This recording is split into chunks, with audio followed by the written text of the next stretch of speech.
Good morning, welcome back to my channel. আজকে হলো বৃহস্পতিবার, বাড়ি ফিরে এসেছি। কালকেই বলেছিলাম ব্রেকফাস্ট বানালাম রুটি আলুর চচ্চড়ি। শানু আর রিয়ান দুজনেই উঠে গেছে, খাবার দেবো ওদেরকে। এবার রান্না বসাতে হবে। কিছুই তেমন সবজি নেই, দেখা যাক শানু যদি বাজার যায় গিয়ে নিয়ে আসবে। রুটি ভিজানো তরকারি শানুর জন্য ব্রেকফাস্ট। আজকে ডিম, এই যে আলু ভেজে রেখেছি, পেঁয়াজ কুচিয়ে দিয়েছে শানু। হালকা একটুখানি ভেজে নিয়ে উঠিয়ে নেবো, লাল লাল হয়ে গেছে। এই যে এদিকে ইয়ান খাচ্ছে দুধ রুটি। অনেক সকালে ওঠা হয়েছে, শীতের বেলা আর ইচ্ছাও করছে না, মনে হচ্ছে রান্না টান্না করতে। এ নাও কেন এখন রান্না বান্না করতে মনে হচ্ছে ইচ্ছাই হচ্ছে না, এত ঠান্ডা পড়েছে আর ভালো লাগছে না, কবে কমবে। ঝোল ফুটছে এখানে, ইয়ানের তরকারিও রেডি হয়ে গেছে। শোচনীয়, এবার এইটাতে দেখতে হবে শানু গাছে স্নানে, ও পুজো দিয়ে দেবে। এই অবস্থা কি, এখন ঝাড়াঝুড়ি করতে হবে। কাজের মাসি এসে তো সকালবেলা পরিষ্কার করে দিয়ে যায়, তাও নিজে একটু না করলে ভালো লাগে না। স্নান খাওয়া সবকিছু হয়ে গেছে, ইয়ানেরও হয়ে গেছে। নিয়ে এসছি পেয়ারা ছাদে, খাচ্ছি আর একটুখানি রোদ্দুরে বসে আছি। রোদ্দুরে তেমন একটা তেজ নেই, গায়ে হাওয়াটাই লাগছে, গরম শেকাল লাগছে না। দেখি একটু বসবো, কারণ শ্যাম্পু করেছি, আবার চুলটা একটুখানি শুকিয়ে নিয়ে তারপরে যাবো নিচে। বিকালবেলা মনে হয় কিছু খাই সন্ধ্যের দিকটা, তাই ভাবছি কি খাই। এই আটা মাখা আছে, আটা দিয়ে একটু দেখি রোলের মতনই বানাবো, কিন্তু শশা নেই। পেঁয়াজ কুচি দিয়ে একটু চিজ দিয়ে এটা বানাবো ভাবছি। ইয়ান তুমি খাবে? হ্যাঁ, ইয়ানও খাবে, আমিও খাবো। বড় সাইজের একটা রুটি বেলে নিয়েছি, দেখি কতটা কি ভাজতে পারি নাকি, কারণ আমি ঠিকভাবে ভাজতে পারি না, দেখা যাক। একটু চিলি ফ্লেক্স আর এর মধ্যে পেঁয়াজ দিয়েছি, কাঁচা পেঁয়াজও দেবো, আর তার মধ্যে দেবো একটুখানি সস, আর ভেতরেই আমি চিজটাকে দিয়ে দিয়েছি যাতে মেল্ট হয়ে যায়। এই যে এখানে একজন ওয়েট করেই আছে কখন হবে। সিম্পলি বানিয়েছি, লঙ্কা টঙ্কা কিছুই নেই, বাজার করা হয়নি। খেয়ে এবার কেমন হয় এই যা টেস্ট করে বলবে কেমন হয়েছে ইয়ান, তাই তো? ইয়ান অনেকক্ষণ ধরে ওয়েট করছে, কতক্ষণে না শেষ হবে তারপর বসবে। আমি আমার জন্য একটুখানি বড় কেটেছিলাম, ভেবেছিলাম ও খেতে পারবে না, ওকে বড়টা দিতে হবে। আর আমার দেখো হাসছে আবার। আমার ছেলে এখন আমার কাজ বাড়াচ্ছে না আর কি, কমাচ্ছে। বিছানা করবে বলে সব জিনিসগুলো কার্পেটে এমনি করে ছড়িয়ে রেখেছে, বিছানা নাকি ঝাড়তে হবে। এটা হলো রবিবারের ব্লগ, মাঝখানে তারপরে আর কোনো ব্লগ করিনি। রাত্রিবেলা সব গুছিয়ে গেছে, ইয়ানকে ঘুম পাড়ানো হলো, গেছে বাজারে, ননকে খাওয়াও, বিছানা উঠিয়ে। বাজে প্রায় 10টা, উঠেছি 9টা হবে হয়তো।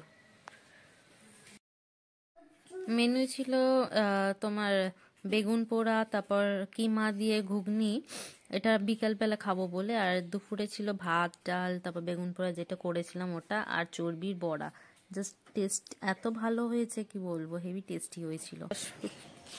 10-15 মিনিট তো হলোই প্রায়। ছাদে এসছি, জামা কাপড় মেলা আছে সব, ওইগুলো সব তুলবো। ইয়ানও এসছে সাথে।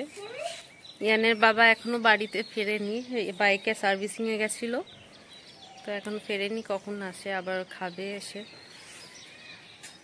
আর যে ঠান্ডাটা একটু কম আছে, বেশ ভালো লাগছে। অন্যদিন এত ঠান্ডা দেয়, আর তার সাথে হাওয়াও চলে, ভালোও লাগে না থাকতে। আর আজ যেন গরম পড়ে যাচ্ছে। আমাদের গাছে আম হয়েছে, অসময়ের আম, কেমন হবে জানি না, তাও টেস্ট তো মোটামুটি হয়। একটা দুটো খেয়েছি, তো শ্বাস বেশি নেই।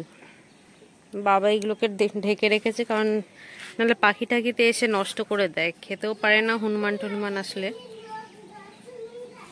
শানু প্রায় ঢুকেছে, হয়তো 5টা বাজে, হয়তো 5টা 15 নাগাদ ঢুকেছে। গাড়ি সার্ভিস করিয়ে ওর নিজের বাইক এসে, এদের ছেলে শুয়েছিল, হাত মুখ ধুয়ে সিধা গিয়ে ছেলেকে জড়িয়ে শুয়ে পড়েছে। ওকে তো ওঠাতে চাইছিল কিন্তু উঠছিল না, তারপর আমি নিয়ে আসলাম ময়দা, কারণ লুচি হবে। দেখেছি যে কিমা দিয়ে ঘুগনি বানানো হয়েছে ওইগুলো, আর এগুলো অর্ডার করা হয়েছে কারণ ইয়ান একটুখানি খেতে চায় মাঝে মাঝে বিস্কিট, ওর জন্য কিনে রেখেছি, দুধের সাথে খেতে ভালোবাসে। যেহেতু ছেলে বাবাকে শেয়ার করেনি চকলেট, তাই ওর বাবা দেবে না বলেছে। আর এখানে ইয়ান বসেই ছিল। আমায় তো আর দেয়নি। কে দেয়নি? আমাকে বিস্কুট দেয়নি, আমি চেয়েছিলাম। কি নান্ন তোকে দেবে না বলছে? কোনোদিনও দেবো না। মা তুমি খাবে? আমাকে তুমি তো দাওনি বাবাকে চকলেট, বাবা দেবে না বলেছে তোকে। মা তোমার দেবে না, আমাকে দেবে, তোমাকে দেবে না।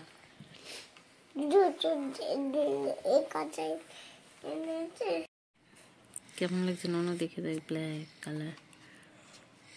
এটা স্পুন নিয়ে আসতে পারতিস। এটা খাবে? কাপ মনে যা অত ভালো না।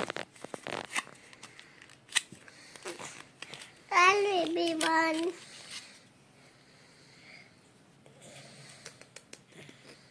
आज আমরা মন রাগ করনে কেনে বাবা কত গুল বিস্কুট দিয়েছে, আমার কি দিচ্ছে না?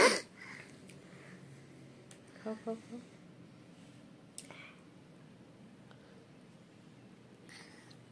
খা খা আগর কি আকর টেস্টি এগুলো, কেন কামড়াও। ভালো।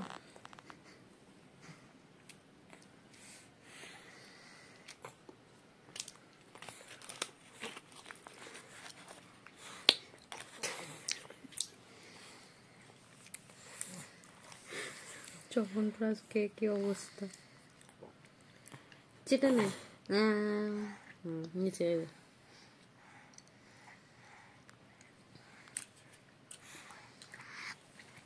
আবারটা মা আর আমি মিলে লুচি ভেজে নিয়েছি, নিয়েও চলে এসেছি শানুর আর আমার। ওখানে ইয়ানো একটুখানি মানে মোটামুটি ভালোই বাসে, যেটুকুনি খাবে খাবে, তারপরে ভাত খাওয়াবো ওকে। বানাবো আমরা ঠিক ব্রেকফাস্ট করব, কালকের আছে লুচি ভাজা আছে, ওইগুলোই চালিয়ে দেবো। লুচি আছে, তারপর ঘুগনি বানানো হয়েছিল রাত্রিরে কিমা দিয়ে, ওইটা দিয়ে খাওয়া হবে। ইয়ানের মাছটা বানিয়ে নিই তাড়াতাড়ি, তার মধ্যে দেখছি এখন আলু শেষ, ভুলেও গেছিলাম আসার টাইমে যে আলুটা নিয়ে আসবো, এটাও ভুলে গেছি। দেখা যাক, করে নিই। এখন তাও ঠান্ডাটা কমেছে বলে একটু বাঁচোয়া, ও তো স্কুলেই যেতে চাইছিল না। ননার জন্য এখন এটা করব, জুস। স্নানও হয়ে গেছে ও, এখন আমি যাবো স্নানে, তার আগে এটার জুস। যে ম্যাগি বানিয়েছি চিজ দিয়ে, একটু চিজটা পুরো মেল্ট হয়ে গেছে। এই যে ওয়েটিং, কখন ঠান্ডা হবে আর আক্রমণ করবে। আমি কি বলতে ইয়ানু উঠে গেছে, ওর টিফিন খাওয়া হয়ে গেছিল। আমার একটুখানি খিদে পাচ্ছিল, ভাবলাম একটুখানি ম্যাগি বানাই, দুজন মিলে খেয়ে নেবো। আমার জন্য মানে তারপর ইয়ানকে বসাবো পড়াতে, একটু অনেকদিন পড়িনি।